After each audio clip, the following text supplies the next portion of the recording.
of things that have happened to me on airplanes. As a child with motion sickness, I threw up on the first 8 flights I was ever on. On the way to Amarillo, I threw up in my seat. On the way to California, I threw up on my sister. On the way to New York, I threw up in front of the bathroom door.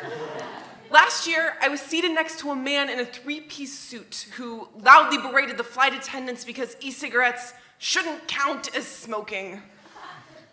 Why are you wearing a suit on an airplane? You sound like an asshole, and you look uncomfortable. On my last 3 flights, I've been seated in front of the plane's required screaming child. Maybe it's a tired baby. Maybe I'm actually the one screaming. Maybe it's my vomit-covered sister, time traveling to haunt me.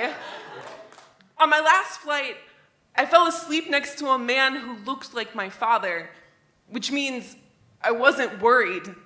Woke up to his wedding ring digging into my waist, his hand on my thigh like an unwanted house guest. It is moments like these I feel more sputter than storm, more candle than bonfire. My friend Greg is asleep behind me, undisturbed. Ben is talking to the woman next to him about her grandchildren, and I, in the center of this airplane, am taking up too much space by existing.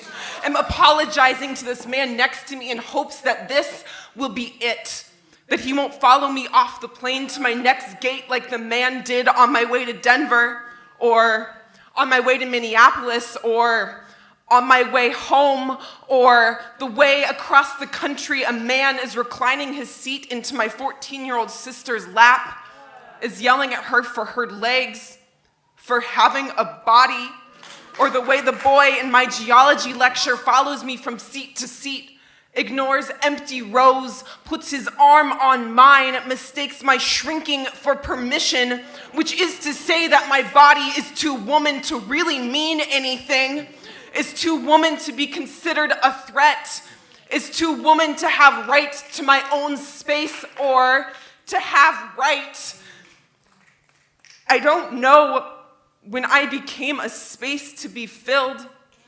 My thigh, open lease, my neck, a wishing well, his hot breath, a coin, a demand cast into me. So know this, each unwanted touch is gasoline, each prodding hand flint, each time a man assumes my space, he is just stoking the flame, and a spark stoked enough will burn down the whole house.